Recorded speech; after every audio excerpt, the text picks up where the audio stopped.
What did you get when you started here? What do you mean, like the onboarding stuff? Never mind, it doesn't matter. I'm 31, and I don't really have a reason to be posting this here except that I've been sitting with something for about 3 weeks now, and it's started to take up more mental space than I think it deserves. And I guess that's reason enough.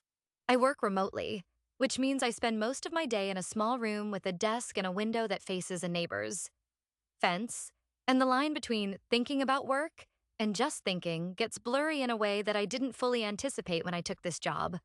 I switched roles about a month ago. Same industry, new company, the kind of move that felt clean on paper and has been mostly fine in practice. The onboarding was the usual thing. A lot of intro calls, a shared drive folder with documents that ranged from essential to clearly outdated, a Slack workspace where I spent the first week reading every channel description twice, trying to figure out what the culture actually was underneath the culture it was performing. I should say that I like the job. I want to be clear about that, because I think the thing I'm about to describe could make it sound like I don't, and that's not quite right. My manager, Diana, she's 44, runs a tight ship without seeming like she's running a tight ship, which is a skill I genuinely respect. Has been straightforward with me, responsive to my questions. The kind of manager who gives you room without making you feel untethered. My team is small. There's one guy I interact with the most, Marcus. He's 33 and has been at the company about a year longer than me. Same title, same general scope of work. The kind of person who makes remote culture feel less like an administrative arrangement and more like an actual team. He says good morning in the Slack channel every day at 8:52 or thereabouts, and the first few days I was there, I wasn't sure if responding was expected or optional, so I watched how long it took other people to react, and then I responded about 2 minutes after the second person did, which is probably more calculation than a good morning deserves. None of this seemed important. I truly believed it was the best I could do back then. $147,000. That was the number on the screen before I even realized what I was looking at. It was a Tuesday morning, maybe 8:47. I had just been added to the shared drive during my third week of onboarding. Someone from HR had dropped a folder link in Slack without a message. Just the link. The way people do when they're doing 5 things at once. I clicked it. The spreadsheet was already open in the tab next to my email. My name was in column B, row 14. The number next to it was $125,000. I scrolled up without meaning to. Then I saw his name. Same title. Same team. The number next to his name was $147,000. I closed the tab. I made coffee. The stand-up call started at 9, and he was the first one to join. He said good morning the way he always does, a little too upbeat for the hour, and I said good morning back. I want to describe the spreadsheet for a second because I keep thinking about it in a specific way. It wasn't a clean, recently formatted file.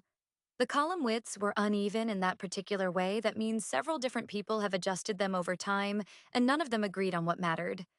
And there was a scroll position already preserved from whoever had it open last. So when the tab loaded, I was already halfway down the list, names and numbers mid-conversation, and I had to scroll up to find my own row, which meant I passed several other people's numbers before I got there, which I'm mentioning only because it means that by the time I saw mine, I already had context I wasn't supposed to have, which made closing the tab feel less like a decision and more like something that just happened, the way you close a door you walked through by accident. The green favicon sat in my browser bar for maybe 30 seconds before I clicked the X. I don't know why I remember the favicon. I don't know why I remember any of it as clearly as I do. Okay, I think I'm good to go on my end. Just moving it into review today. Sounds good. Still working through the documentation thing from last week, should be wrapped up soon. Sounds good. Cool. Let me know if you want a second set of eyes on any of it. The stand-up was 9 minutes long. Marcus talked about a deliverable he was moving into review, and I said I was still working through a documentation update from the previous week, and Diana said sounds good to both of us, which is what she usually says. And the call ended, and I opened my actual work, and I did not think about the spreadsheet for the rest of the morning. Or at least that's what I would have said if someone had asked. Hey, did the drive link load okay for you earlier? HR mentioned something might have been off with permissions. Yeah, it loaded fine. Okay, good. I think they were just doing a cleanup or something, I don't know. Yeah, it was fine. All right, cool. What did you get when you started here? What do you mean, like the onboarding stuff? Never mind, it doesn't matter. No, I mean I can try to dig up what they sent me if that's useful. Some of it was kinda buried. It's fine. I think I found what I needed. I went back to work like nothing had happened, which was easy because technically nothing had. No one sent a follow up about the spreadsheet. The HR person never mentioned it. The tab was gone and I hadn't taken a screenshot. A few days later, I noticed he had a second monitor that the company had shipped to him. I remembered he had mentioned a setup stipend in passing once during a casual Friday call, the kind of comment that lands softly and disappears. I hadn't thought about it then. I started thinking about it now. I went back through 6 months of Slack messages looking for something I couldn't name. I found a thread where he had pushed back on a project scope and our manager had agreed with him almost immediately. I had pushed back on the same project 2 weeks earlier and the response had been, "Let's revisit after the sprint." The thread was still there. The timestamps were still there. I read them twice and then closed Slack and opened a blank document and didn't type anything. His performance review from last quarter had used the word strategic 3 times. Mine had used the word reliable. I had thought reliable was a good word until approximately this moment. Your review is coming up in a few weeks. Just a heads up so it's not a surprise. Yeah, thanks for the heads up. Nothing to stress about. Just the standard format, same as last quarter. Is there anything specific you're looking at this cycle, or is it pretty much the same framing? Pretty consistent. Yeah, I'll send you the template ahead of time. Okay, that works. The thing about the word reliable is that it's not a bad word. I want to be fair about this. It means you do what you say you're going to do, which is genuinely something. And I've worked with people who weren't reliable, and the absence of it is noticeable in all the wrong ways.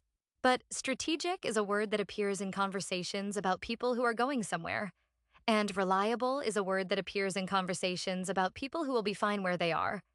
And I know this not because someone told me, but because I've read enough of these documents over enough years to have learned the grammar of them the same way you learn the grammar of a building.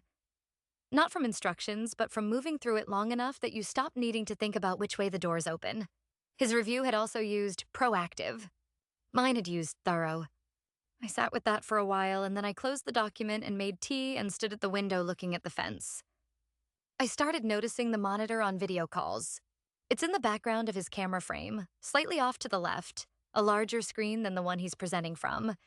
And it's probably been there since he joined the company, which means I've probably seen it dozens of times without cataloging it. I was cataloging it now. The setup stipend he'd said something like, they were pretty generous with the initial setup budget. And I remember thinking at the time that it was just the kind of thing people say when they're settling into a new job, and the company has been accommodating. The same way you might mention that your new apartment has good light. I had received a laptop and a welcome email with links to our HR portal and a note that said, "Reach out if you need anything," which I had taken as standard. I looked back through my onboarding documentation that evening and did not find a line item for a stipend. I looked for a while. The Slack thread about the project scope was the one I kept returning to. The project itself was minor, a reporting framework that ended up changing anyway after the sprint, so neither his pushback nor my pushback turned out to matter in a practical sense. But his pushback had been acknowledged in real time, in the thread, with a, "That's a fair point. Let's adjust the scope." And mine had been deferred with, "Let's revisit." And when we revisited it, the project had already shifted and the conversation was moot. I'm not saying these things are connected. I'm saying I can't stop arranging them into a shape that looks like a pattern, and then stepping back and telling myself the shape is something I made rather than something I found, and I'm not sure which of those is the accurate description, and I'm not sure how I would find out. He messaged me on a Thursday afternoon asking if I wanted to co-present our Q3 findings to the broader team. It was the kind of ask that looks like generosity, and might actually be generosity. I said yes. I spent more time on my slides than I had on anything in months. The presentation went well. Our manager said we worked well together, which is the kind of sentence that means something different depending on where you're standing when you hear it. I still haven't said anything about the spreadsheet. I'm not sure what saying something would even mean. The document is probably still somewhere in that shared drive behind a permission I no longer have. I haven't looked. I don't know if not looking is a choice or just what happens when you already know the number and have nowhere to put it. Marcus said good morning in the Slack channel this morning at 8:54, and I responded at 8:56, and Diana reacted with a small thumbs up emoji around 9 Sauer, which is what she usually does. And then the stand-up started, and we went through our updates, And the call ended in 8 minutes, and I opened my work and started the day. He mentioned in passing that he was thinking about upgrading his desk setup and asked if anyone had recommendations.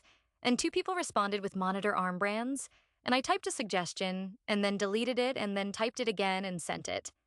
And he said thanks. That's helpful. And I said no problem, and that was the end of that conversation. Or at least the end I could see. I don't know what I expected to feel by now. 3 weeks out from a Tuesday morning at 8:47.